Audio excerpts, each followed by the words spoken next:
আসসালামু আলাইকুম রহমতুল্লাহি ওয়া বারাকাতুহু। সম্মানিত দর্শক, যে যেখানে আছেন আমার সালাম নেবেন। আশা করি আপনারা ভালো আছেন, ভালো থাকার চেষ্টা করবেন। এখন রজব মাস চলতেছে, সবাই রজব মাসের যে বরকতময় দোয়া আল্লাহুম্মা বারিক লানা ফি রজব ওয়া শাবান ওয়া বাল্লিগনা রমাদান, আল্লাহুম্মা বারিক লানা ফি রজব ওয়া শাবান ওয়া বাল্লিগনা রমাদান, এটি বেশি বেশি পড়ার চেষ্টা করব। আমরা যারা মুসলমান তাদের প্রত্যেকের দায়িত্ব এটি বেশি বেশি পড়া, বেশি বেশি পরিমাণে পড়া। আমার উদ্দেশ্য আপনাদেরকে স্মরণ করিয়ে দেওয়া। সম্মানিত দর্শক, আজকে যে বিষয়টি আপনাদের সাথে শেয়ার করতে চাচ্ছি সেটি ওষুধের ব্যাপারে, ঔষধ এবং ডাক্তার। সম্মানিত দর্শক, কিছু কিছু ডাক্তার এমন আচরণ করে যাতে আপনি দেখবেন আমাদেরকে ডাক্তারের প্রতিপক্ষ বানিয়ে দেয়। আমরা ডাক্তারের প্রতিপক্ষ নয়, আমরা সহকারী, আমরা সহকর্মী।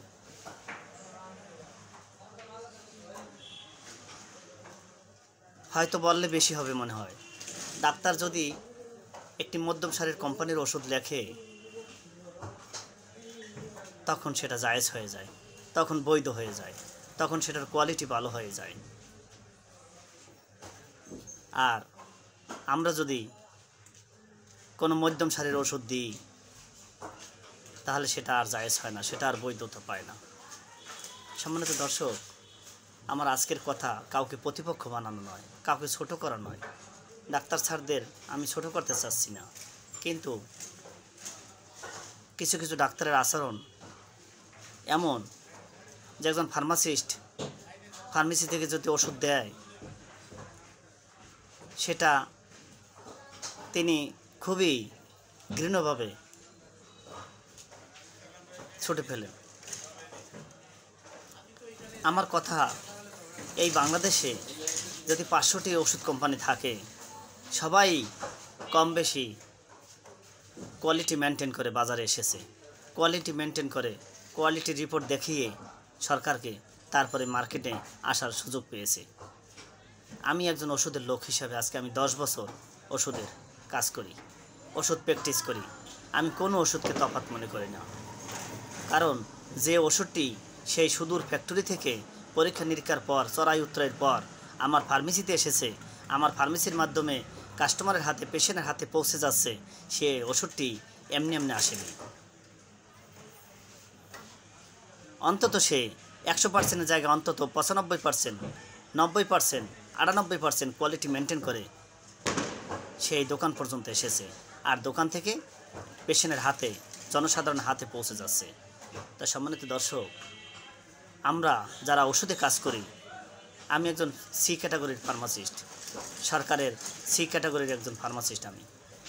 সম্মানিত দর্শক, আমরা যারা ওষুধে কাজ করি দীর্ঘদিন ধরে, নবাগত যারা আসবে, আসলে আমরা ডাক্তারদের প্রতিপক্ষ নয়, আমরা ডাক্তারের সহযোগী। আমরা প্রাথমিক চিকিৎসার ব্যাপারে আমরা জনসাধারণকে সহযোগিতা করতেছি, স্বাস্থ্য নিয়ে কাজ করতেছি প্রাথমিক পর্যায়ে। আমরা যেটা পারি না বা দ্বিতীয় পর্যায়ে বা উপরের লেভেলে, সেটা ডাক্তারদের কাছে আমরা পাঠিয়ে দিচ্ছি, পরামর্শ দিচ্ছি। আমরা ডাক্তারের প্রতিপক্ষ নয়। সম্মানিত দর্শক, কিছু কিছু ডাক্তাররা আমাদেরকে প্রতিপক্ষ মনে করে। আমরা যদি কোনো ওষুধ দিই, সেটা প্রথম সারির হোক, মধ্যম সারির হোক, সে ডিনাই করবেই। এমন কিছু ডাক্তার আছে, তা ডিনাই করবেই। সম্মানিত দর্শক, তাই আমি বলতে চাচ্ছি ডাক্তারদের প্রতি, ডাক্তাররা আমাদেরকে, আপনাদেরকে, আমরা সবাই তার পেশেন্ট। আমাদেরকে যেটা বলে সেটা ভালোর জন্য বলে, কল্যাণের জন্য বলে। অবশ্যই কিছু ডাক্তার আছে ব্যতিক্রম, যারা কোয়ালিটি মেনটেন করবেই। কোয়ালিটি মেনটেন করা যত ভালো কোম্পানির ওষুধ আছে বাংলাদেশে, যত মধ্যম সারির ভিতরেও যারা কোয়ালিটি মেনটেন করে, ডাক্তাররা আস্থার সহিত জানতে পেরেছে কোয়ালিটি মেনটেন করার ব্যাপারটা, তারা সেই কোম্পানির ওষুধগুলো সাজেস্ট করে এবং এনশিওর করে যে আপনি খাচ্ছেন কিনা সেই কোম্পানির ওষুধ। আসলে এখানে কোম্পানি কোনো ফ্যাক্টর নয়, ডাক্তার স্যাররা চাচ্ছে কোয়ালিটি মেনটেন করার ব্যাপারটা। যে যত কোয়ালিটি মেনটেন করবে যে কোম্পানি, সেই কোম্পানি ডাক্তারের কাছে সাড়া পাবে। ডাক্তাররা নর্মাল ওষুধ সহজেই লেখে না, তবে চাউর আছে হাদিয়ার বিনিময়ে তারা নর্মাল কোম্পানির ওষুধ লেখে। এটা যার যার জায়গা থেকে যদি কেউ ফেস করে থাকেন সেটা আলাদা। আসলে আমি জানি না। আমি যত ডাক্তার স্যারদেরকে দেখেছি তারা সবাই কোয়ালিটির ব্যাপারে খুবই সজাগ, খুবই সতর্ক। একটা রোগীকে, একটা পেশেন্টকে তারা ওষুধ দেওয়ার সময় সর্বোচ্চ কোয়ালিটি মেনটেন করার চেষ্টা করে, কোয়ালিটি মেনটেন করা ওষুধগুলোকে দেওয়ার চেষ্টা করে, সাজেস্ট করার চেষ্টা করে। সে চায়, একজন ডাক্তার চায় তার নৈতিকতা, তার একজন পেশেন্টের যে মৌলিক অধিকার চিকিৎসা সেটি যেন পরিপূর্ণ হয়। আর সেও চায় তার হাত দিয়ে যেন এই পেশেন্টটি আরোগ্য লাভ করে, ভালো হয়, আর ভালো হলেই তার নাম। তাই সম্মানিত দর্শক, আমি আজকে যে কথাটি বলতে চাচ্ছি সেটি, ডাক্তাররা আমাদের প্রতিপক্ষ নয়, আমরাও ডাক্তারদের প্রতিপক্ষ নয়। এটা আমরা ডাক্তারদের প্রতি আহ্বান জানাই যে আমাদের কোনো ওষুধ আপনাদের হাতে গেলে আপনারা যাচাই বাছাই করেন, আপনারা খারাপ মন্তব্য করেন না। কারণ এই বাংলাদেশে যত কোম্পানি সরকারের লাইসেন্স নিয়ে ওষুধ তৈরি করতেছে তারা তো সরকারকে কোয়ালিটি মেনটেন করে দেখিয়েই লাইসেন্স পেয়েছে। তা আপনারা খারাপ মন্তব্য করেন না, সবই ওষুধ। আপনি যেটা লিখতেছেন এটা আপনার পছন্দের, আপনি হয়তো কোয়ালিটি যাচাই বাছাই করেছেন, কিন্তু আমি যেটা দিয়েছি সেটিও আপনি খোঁজখবর নিয়ে দেখেন কোয়ালিটি কেমন। তাই আন্দাজে কোনো কথা বইলা পেশেন্টকে বিগড়ে দিয়েন না, কারণ পেশেন্ট বিগড়ে গেলে আমাদের জবাবদিহি করতে হয়। আমরা যেহেতু তৃণমূল পর্যায়ে, আপনার চেয়ে আমরা একদম তৃণমূল পর্যায়ে। আপনি তো এসির ভিতরে পেশেন্ট দেখেন, সুন্দর জায়গায় পেশেন্ট দেখেন, একটা কোয়ালিটি মেনটেন করা জায়গায় পেশেন্ট দেখেন।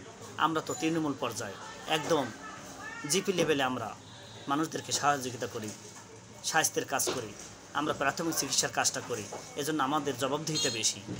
আপনার কাছে কোনো পেশেন্ট যদি ওষুধ নিয়ে যায়, আপনারা বিরূপ মন্তব্য করে আমাদের উপরে খেপিয়ে দিয়েন না, প্লিজ। আপনি খেপিয়ে দিয়েন না। আমরা আপনার প্রতিপক্ষ নয়, আমরা আমার সহকর্মী। আল্লাহ হাফিজ। সম্মানিত দর্শক, ভালো থাকার চেষ্টা করবেন। আমি আজকে ওষুধের কিছু খুঁটিনাটি তুলে ধরব। সম্মানিত দর্শক, আমরা জিপি লেভেলে কাজ করি। আমি একজন স্বাস্থ্যকর্মী। আমার কাজ প্রাথমিক চিকিৎসা সম্পর্কে জনসাধারণকে সচেতন করা, জনসাধারণকে বলা। সম্মানিত দর্শক, সরকার, গভর্নমেন্ট আমাদেরকে সি ক্যাটাগরি ট্রেনিং করিয়েছেন। আমাদের দায়িত্ব মানুষকে, জনসাধারণকে বোঝানো যে ওষুধের ডোজ কমপ্লিট করতে হবে, কোর্স কমপ্লিট করতে হবে, ওষুধ জেনে শুনে খেতে হবে, সেবন করতে হবে। ওষুধের প্রতি সবসময় সিরিয়াস থাকতে হবে, সতর্ক থাকতে হবে। সম্মানিত দর্শক, আমি খুঁটিনাটি জনসাধারণের যে ভুলগুলো করে সেগুলো আমি তুলে ধরব। আমি প্রথমে একটি কথা বলবো, যেমন গতকালকে এক পেশেন্ট এসেছে, ছোট বাচ্চা পেশেন্ট নিয়ে, নাফা সিরাপ খাওয়াবে। নাফা সিরাপ মাগরিবের পরে সেবন করিয়েছে, কিন্তু 3-4 ঘন্টা পরে জ্বর মাপার পর দেখলাম 102 আছে। আমি বারবার চিন্তা করলাম তাহলে জ্বর কেন কমলো না, তাপমাত্রা কেন কমলো না? কারণ বয়স অনুযায়ী তাকে যে নাফা সেবন করিয়েছে সেটা ঠিক আছে। তারপর আমি ভালো করে তদন্ত করলাম, ভালো করে জিজ্ঞাসা করলাম যে ঘটনা কী। তারপর এক পর্যায়ে সে বলল এ নাফা পুরান নাফা ছিল ঘরে। আমরা যতটা জানি একটি নাফা সিরাপ 7-8 দিনের বেশি রাখা যায় না, অথচ এই পেশেন্টকে আগের একটি নাফা, ভাঙ্গা একটি নাফা ঘরে যা ছিল তা সেবন করিয়েছে। তাই সম্মানিত দর্শক, ওষুধের প্রতি খুব কেয়ারফুলি, খুব সতর্ক থাকতে হবে। আমি আপনাদেরকে দেখাবো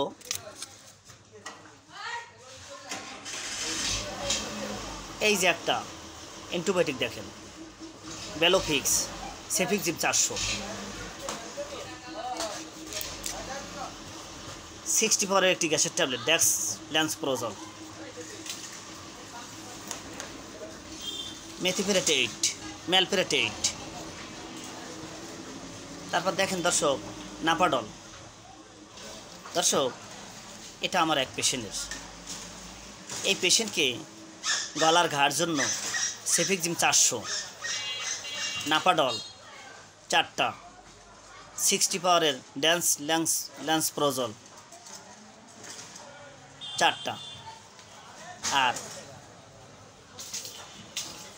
ম্যালফেরের 4টা দেওয়া হয়েছিল 2 দিনের জন্য, যে আপনি 2 বেলা করে খাবেন আর নাফাডলটা আপনি 3 বেলা করে সেবন করবেন। কিন্তু এই পেশেন্ট সব একদিনে খেয়েছে। সম্মানিত দর্শক, আমি যাকে একটি কথা বলেছি, ডাক্তার আমাদের প্রতিপক্ষ নয়। সম্মানিত দর্শক দেখেন, এই ওষুধটি হেলথ কেয়ারের। এই ওষুধটি আমি স্লিপ অনুযায়ী কিনেছি, প্রেসক্রিপ অনুযায়ী কিনেছি, কিন্তু এর সাথে আনুষঙ্গিক কিছু ওষুধ দেওয়া হয়েছে, ফ্লুক্লোক্সাসিলিন, তারপর গ্যাসের ট্যাবলেট, তারপর অ্যান্টিহিস্টামিন।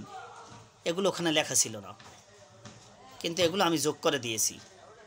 যখন এই পেশেন্টটা ছিল অ্যাক্সিডেন্টের পেশেন্ট, যখন পেশেন্ট ডাক্তারের কাছে গিয়েছে তখন নতুন করে ব্যান্ডেজ করেছে, আর ডাক্তার বলেছে কি নর্মাল ওষুধ খাচ্ছ, স্কোয়ারের ওষুধ একটাও নেই, এই বলে তাকে ক্ষিপ্র করে তুলেছে।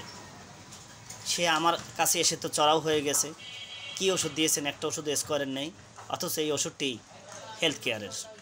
সম্মানিত দর্শক, এই জন্য বলেছি, সম্মানিত ডাক্তার স্যাররা আমাদের প্রতিপক্ষ নয়, আমরাও প্রতিপক্ষ নয়। তার এই কথা বলার কারণে আমাদের সাথে উভয়ের মধ্যে দ্বন্দ্বের একটা উপক্রম হয়েছিল, কথার কাটাকাটির উপক্রম হয়েছিল। দর্শক, ডাক্তারদের উদ্দেশ্যে বলবো, স্যার আপনারা তো আদর্শবান, এই সমাজের রাহাবার, চিকিৎসা বিজ্ঞানের রাহাবার। আপনারা এই আম জনতার মেন্টালিটি আপনারা বুঝে চিকিৎসা করেন, কিন্তু একটু তাদের শিক্ষা দীক্ষার ব্যাপারটাও বোঝার চেষ্টা করেন। আপনি বলেছেন একটাও স্কোয়ারের ওষুধ নাই, কী ওষুধ, নর্মাল ওষুধ খাইতেছ। এই কথা বলার কারণে তার মন মস্তিষ্ক খুবই বিগড়ে গিয়েছে, আমার সাথে খুবই তর্ক বিতর্ক করেছে। আসলে আমি তো আগের প্রেসক্রিপশন দেখে আমি এই ওষুধ কিনেছি। এটি হেলথ কেয়ারের একটি অ্যান্টিবায়োটিক ওষুধ, 400 পাওয়ারের, 500 পাওয়ারের। সম্মানিত দর্শক, আমাদের কাজ আপনাদেরকে, আমাদের জিপি লেভেলের জনসাধারণকে প্রাথমিক চিকিৎসা সম্পর্কে বোঝানো। সম্মানিত দর্শক, আমি করোনার 2টি কথা বলবো। করোনার সময় মানুষ এমন পাগল হয়ে গেছিল, এত চিন্তিত হয়ে গেছিল। আমার 2টা পেশেন্ট এজিথ্রোমাইসিন ডেইলি চিকিৎসা বিজ্ঞানে একবেলা খাওয়ার নিয়ম। হয়তো রোগের ক্ষেত্রে তারতম্য হতে পারে, কিন্তু জ্বরের জন্য সেই পেশেন্ট 2টায় এজিথ্রোমাইসিন প্রতি ওয়াক্তে খেয়েছে। এই 2টা পেশেন্ট, বিশেষ করে আমার পাশেই যে ওই পেশেন্টটা অনেক দিন ভুগেছে এই ওষুধের পার্শ্ব প্রতিক্রিয়ায়। যেখানে ডেইলি একটি এজিথ্রোমাইসিন খাবে, সেখান থেকে ওক্তে এজিথ্রোমাইসিন খেয়েছে। আরও একটা পেশেন্ট এরকম। দর্শক, খুঁটিনুটি অনেক কিছু অসঙ্গতি আছে আমাদের সমাজে, আমরা ধরার চেষ্টা করি, আমরা সব ধরে রাখতেও পারি না। মানুষ যেহেতু শিক্ষিত কম, ওষুধের শিক্ষিত খুবই কম। সম্মানিত দর্শক, আমার সাথে একসময় তর্ক হয়েছিল, একটু তর্ক হয়েছিল। ভাই আমার অনেক ভালো একজন পেশেন্ট ছিলেন। আমি দাউদের জন্য একবার এজিথ্রোমাইসিন দিয়েছিলাম, পার ডে একটা করে এজিথ্রোমাইসিন। সে অনেক ওষুধ খেয়েছে দাউদের জন্য, দাউদ ভালো হচ্ছে না, তাই একটি করে এজিথ্রোমাইসিন দিয়েছিলাম আর আনুষঙ্গিক যা দেওয়ার দিয়েছিলাম। পরের দিন আইসে বলে, আমার কেন এজিথ্রোমাইসিন দিয়েছেন, আমার কিডনি নষ্ট হয়ে যাবে, এই করবে সেই করবে। তখন আমি বললাম, ভাই কিডনি কোন জায়গায় আছে আপনি বলেন তো, মানবদেহের কিডনি কোন জায়গায়?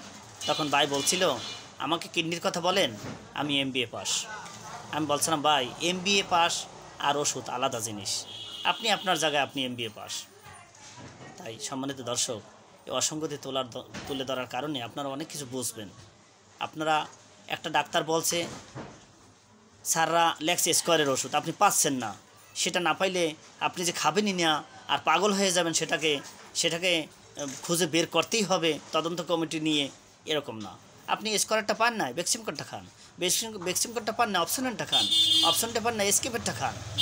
আপনি বোঝার চেষ্টা করেন যে স্যার যেটা লিখেছে সেটা আমার ভালো কোম্পানি হইলে হয়েছে, আপনার 1-এর ভিতর 10-এর ভিতর থাকলেই হয়েছে, আমার মধ্যম সারের কোম্পানি হইলে হয়েছে।